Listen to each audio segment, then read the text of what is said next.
Il est à mi-chemin entre la moto et le vélo, mais en plein dans le bonheur de rider, croyez-moi. Bienvenue sur AviExpress pour le test du Vacole Q20. Ah, le style est génial, moi je le trouve génial. On adhère ou on n'adhère pas, réalisé en alliage d'aluminium. Avec son style de moto, il aurait eu la fourche légèrement plus penchée en avant. Là, on aurait véritablement été dans le top du style. On est quand même par contre sur un vélo qui pèse la bagatelle de 40 kg. Et je vais vous expliquer pourquoi, mais vous l'avez là, pile face à l'écran. Deux énormes batteries de 20 ampères ont été positionnées au niveau du cadre de ce vélo, comme vous venez de le voir. On est presque sur 2000 Wh, c'est limite une centrale électrique. Il aurait fallu mettre des prises de 120 volts et on aurait pu réutiliser ce vélo pour alimenter tout un tas de produits. J'ai testé beaucoup de vélos, mais alors lui, en matière de batterie, c'est clairement un record et de loin, de très loin. Le précédent était à 26 ampères, on est à 40 ampères. Tout ça au bénéfice de l'autonomie et du moteur, bien sûr, moteur de 75 watts situé en position arrière. Il envoie du 20 Nm, peut circuler à la vitesse de 25 km/h, mais évidemment, il ira plus vite que ça. On débriefera bien sûr à l'intérieur de cette vidéo. Fourche en double T à l'avant, alors malheureusement pas réglable en matière de compression.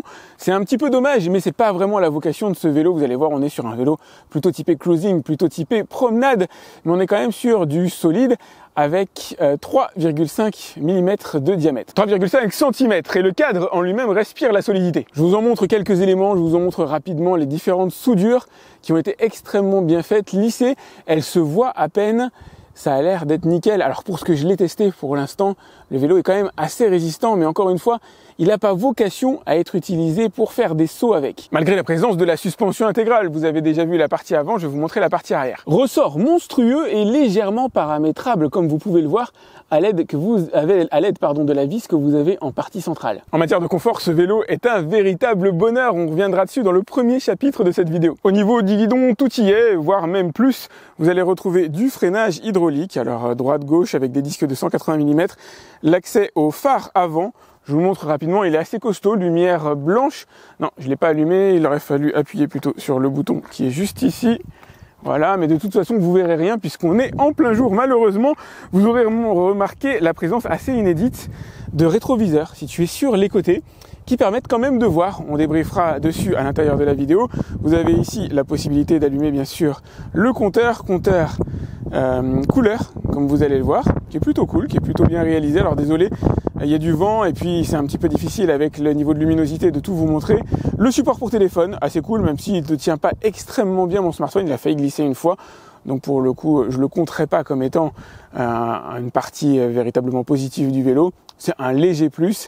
Vous avez là l'accès au dérailleur, l'accélérateur, un plateau 42 dents, 7 pignons sur la partie arrière pour du Shimano tourné en guise de dérailleur. Il s'agit évidemment d'un fat bike avec des pneus de 20 pouces de diamètre et 4 pouces de large.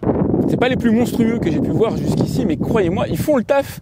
Je vous dirai peut-être comment je les ai paramétrés. Je les ai assez peu gonflés parce que j'aime bien cette sensation de confort dans les chemins difficiles.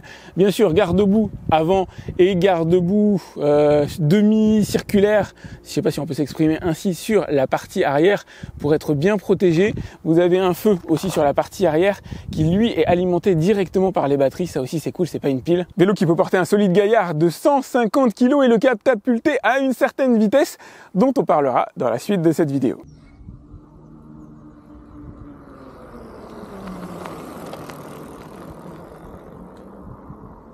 Niveau confort, niveau plaisir à rider, ce vélo est une véritable petite merveille et même dans des zones où on ne l'attend pas, comme par exemple là en forêt, sur terrain extrêmement, alors sablonneux, enfin je dis extrêmement, j'exagère peut-être un petit peu, mais je vais vous montrer, il y a quand même une certaine densité de sable au sol et malgré tout, je parviens alors non seulement à adhérer, à avoir un bimoteur aurait été un plus, mais le vélo adhère bien de manière générale, mais je parviens même à circuler quasiment à vitesse maximale, ce qui est plutôt une gageure, surtout avec des pneus de 20 pouces, qu'en règle générale, je vais utiliser avec parcimonie. On n'est pas ici sur un vélo de cross, il est évidemment très typé confort, très typé moto, et niveau confort, ouais, il est bien, franchement, il est cool, et j'avoue que je prends littéralement mon pied avec ce vélo, avec sa selle extrêmement grande, alors capable d'accueillir 2 passagers éventuellement, mais pour une position en lowrider comme on peut l'avoir sur certaines motos, c'est assez génial, avec la suspension qui est juste assez ferme pour ne pas s'affaisser sous mon poids. Alors moi je pèse 70 kg, je suis pas non plus extrêmement lourd, le vélo peut en porter 150, Mais l'objectif de cette suspension, c'est surtout d'absorber les aspérités de la route. Et il le fait très bien. Il s'affaisse à peine lorsque je m'assois dessus. Par contre, lorsque j'ai un choc lié à un creux, lié à un dos d'âne, on sent bien la suspension qui se mange. Idem sur la partie avant. On a une suspension qui n'est pas réglable, certes, mais qui, de base, est bien réglée. Elle permet d'absorber les grosses aspérités de la route, mais elle n'est pas là pour s'affaisser systématiquement. Elle n'est pas là pour réellement améliorer le confort. Elle est plus là pour la sécurité. Une chose est certaine, la position de conduite est vraiment géniale. En règle générale, je suis pas un gros fan des vélos à appui en avant. Pas trop. Sauf qu'ici, on le ressent pas. On le ressent pas comme sur un vélo cross, en fait. C'est pas du tout la même typologie de déplacement. Je vais avoir du mal à vous faire la vidéo là comme ça directement sur route sablonneuse. Je vais essayer d'éviter de m'éclater face caméra parce que mine de rien, il faut quand même garder un petit peu de contact au niveau visuel avec la route. C'est un vélo sur lequel on se sent extrêmement bien et ça c'est cool. Au niveau du pédalier, le mode lowrider est un peu déroutant. Forcément, on est assez bas par rapport au sol. Avec les genoux, regardez les jambes à 45 degrés là où un puriste voudrait avoir les jambes tendues. Ici, ce sera pas du tout le cas. Comme fréquemment, il faut faire un petit quart de tour de pédalier pour enclencher le moteur. C'est pas mal. D'habitude, j'ai souvent des demi-tours. Là, le moteur s'enclenche quand même assez rapidement. Si vous avez bien réglé votre vitesse, vous n'aurez pas de souci en côte ascendante pour faire démarrer le vélo. On va faire le test ensemble. Ça y est, le moteur s'est démarré. Ça va quand même relativement vite, plus vite que sur la moyenne des vélos sans capteur de pression que j'ai pu tester, puisqu'ici, il n'y a pas de capteur de pression. Au niveau des commandes, vous allez avoir sur le tableau de bord qui vous permettront de régler les vitesses. C'est pas de l'assistance réelle au pédalage, au sens où si vous le mettez sur le mode minimum, vous allez avoir un moteur un peu atone, un peu en manque de vivacité. C'est pas du tout le cas ici. Ici, l'objectif, c'est de limiter la vitesse. Si vous vous mettez en vitesse 1, par exemple, vous aurez une vitesse limitée à 15 km/h. Vous serez autour des 20 km/h en vitesse 2, etc. On reviendra sur la vitesse de pointe tout à l'heure dans la vidéo. La selle est malgré tout assez peu large. Alors, suffisamment pour mon postérieur et suffisamment pour que mes jambes s'insèrent très bien au niveau du cadre du vélo, comme vous pouvez le voir. Mes genoux ne touchent absolument pas le cadre, ils ne touchent absolument pas les batteries, et ça c'est essentiel. Je m'attendais à ce que les rétroviseurs ne servent absolument à rien, eh bien je me suis trompé, j'aurais été mauvaise langue de vous dire ça. Alors là vous allez surtout avoir une vue sur le rétroviseur de gauche, j'imagine, rétroviseur de gauche, qui me permet de voir derrière moi. Pas parfaitement évidemment, il y a mon corps, malgré tout il y a très peu de largeur pour positionner le rétroviseur, donc on peut voir quand même une partie de mon corps, mais j'arrive à voir une bonne partie de la route qui se dessine derrière moi, et je peux voir une personne ou un véhicule en train de me doubler à relativement bonne distance. Ce vélo est véritablement un tout-chemin. Il sera en mesure alors d'aller sur des pistes de forêt, sur des sols relativement humides, avec précaution évidemment, sur du béton sans aucun problème. Il sera en mesure de rouler sur du sable, encore une fois avec un certain soin. Il faut quand même qu'il y ait un minimum de densité, en tout cas pas trop d'épaisseur de sable, sinon vous allez chasser tout bêtement. Et vous risquez d'endommager le contrôleur aussi si jamais vous accélérez en utilisant la poignée qui, je le rappelle, est interdite en France malheureusement. Si vous utilisez l'accélérateur alors que la roue est enlisée, au bout d'un moment vous allez finir par éclater quelque chose, le moteur ou un contrôleur. A priori, il pourra rouler sur de la neige aussi, en tout cas d'expérience, j'ai aucun doute là-dessus. C'est un vélo qui a été très bien assemblé en usine, qui est super agréable à conduire au quotidien. Je suis véritablement bluffé, c'est une perle. C'est une perle, pas sportive certes, en tout cas c'est pas sa vocation, mais c'est une perle en matière de confort assez génial. C'est vraiment à tester.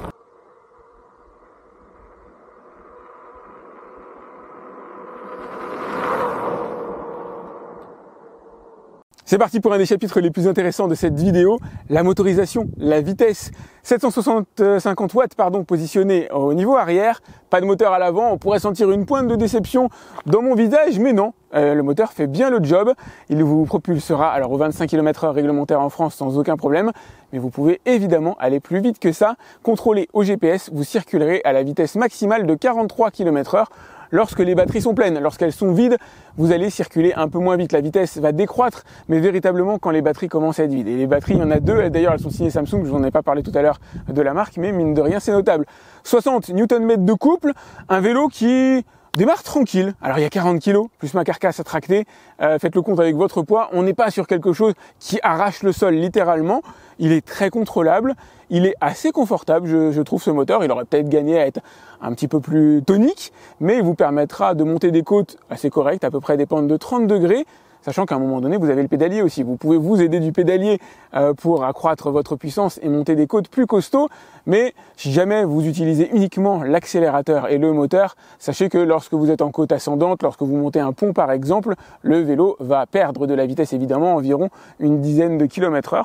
Moteur qui est plutôt cool, qui est raccord avec la typologie du vélo, c'est-à-dire de la promenade efficace.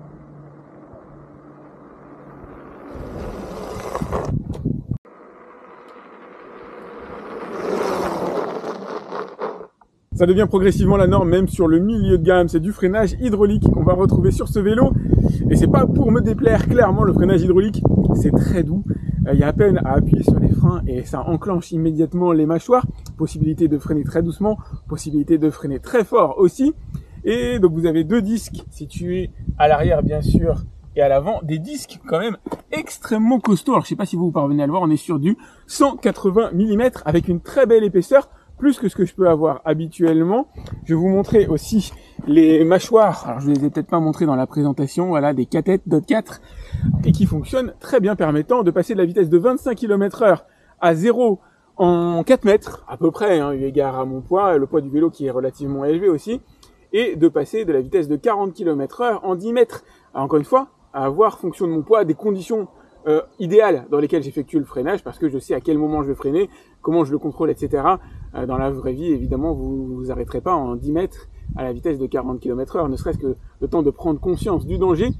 C'est toujours bon à rappeler à l'intérieur des vidéos. De toute façon, les vélos circulant à plus de 25 km/h, à ma connaissance, sont interdits sur route française. Ce sont des vélos qui sont faits pour circuler sur voie privée, comme celle sur laquelle je me trouve à cet instant précis. Freinage qui a été très bien étalonné en usine. Ça ne touche pas, enfin en tout cas, le disque ne touche absolument pas les étriers. Il n'y a aucun bruit de grincement lorsqu'on freine. C'est nickel, j'ai pas grand chose à lui demander de plus, peut-être une distance de freinage très légèrement plus courte pour être dans le top niveau que j'ai pu tester, mais c'est du très bon.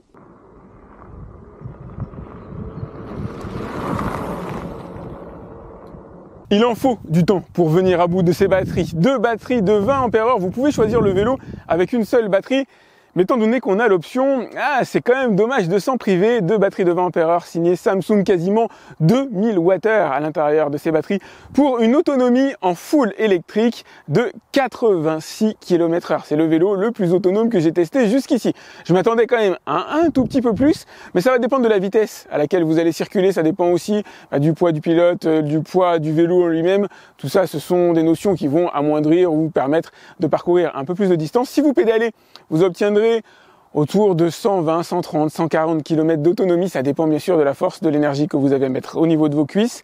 Quoi qu'il arrive, c'est le record actuel en matière d'autonomie parmi tous les vélos que j'ai pu tester, et j'en ai testé beaucoup.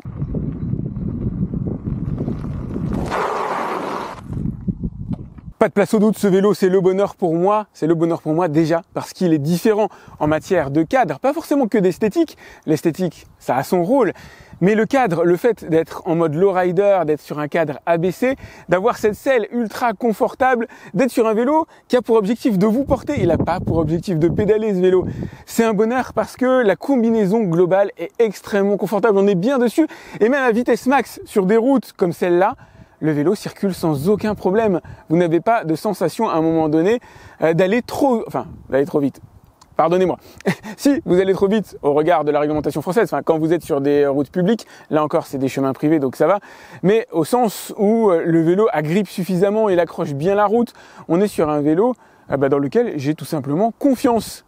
Encore une fois, eu égard à la vitesse et dans le respect des possibilités, dans le respect de la loi, mais c'est un vélo qui inspire confiance dans la manière de rider, qui est ultra confortable, qui est super agréable, et c'est peut-être sur ces points-là que je vais le plus insister. Il l'est un peu moins en matière de motorisation. 750 watts, je me trompe à chaque fois, c'est très bien. Ça permet d'aller à 43 km/h, c'est cool, nickel. Bon, il n'est pas très véloce, il n'est pas très puissant, ça reste un moteur qui est plutôt adapté, je trouve, à la typologie de vélo, comme je vous le disais dans le débrief sur la vitesse de pointe. Pour moi, c'est plutôt raccord. Effectivement, avoir deux moteurs, ça aurait permis de l'arracher un petit peu plus du sol. Niveau autonomie, c'est le record, c'est la légende, il est cultissime. Vous allez vous ferez, ça va dépendre de votre poids et de plein de paramètres, mais autour de 85-90 km d'autonomie, peut-être 80 si vous n'avez pas de chance. C'est tout simplement exceptionnel. faut payer, hein, c'est les batteries bien sûr, vous avez 2 batteries à l'intérieur, ça rallonge un petit peu la facture forcément, vous pouvez le prendre en mode une seule batterie si vous le souhaitez. Le freinage est bon, très bon, il n'est pas encore au niveau de l'excellence, mais vous avez quand même du freinage hydraulique à l'intérieur et un arrêt alors autour de 4 mètres si jamais vous circulez à la vitesse de 25 km/h, ce qui est tout à fait raccord avec les moyennes des vélos que j'ai pu tester jusqu'ici. Voilà ce que je pouvais vous en dire, un très beau bébé et surtout beaucoup de bonheur, beaucoup de plaisir. J'ai adoré tester ce vélo, mais c'est difficile à décrire, ça se voit peut-être à ma tronche. C'est extrêmement agréable à rider, c'est totalement différent d'une expérience plus typée cross, comme d'autres vélos sur lesquels je vais pouvoir circuler habituellement. Moi j'aime bien aussi tout simplement me laisser porter un peu comme si j'étais sur une mobilette, sur une moto, bref, exprimez-le comme vous en avez envie. C'est juste super agréable. Voilà, pensez à liker cette vidéo, c'est important pour moi. Vous avez le lien pour aller voir son tarif directement dans la description. Si j'en trouve un, je vous donnerai un petit coupon aussi pour en réduire la facture. Si vous avez des questions concernant ce Vacole Q20, vous pouvez me les laisser directement dans les commentaires de la vidéo. J'essaie de répondre à tous mes abonnés. Quant à moi, je vous dis à très vite pour un autre test sur AviExpress. Salut!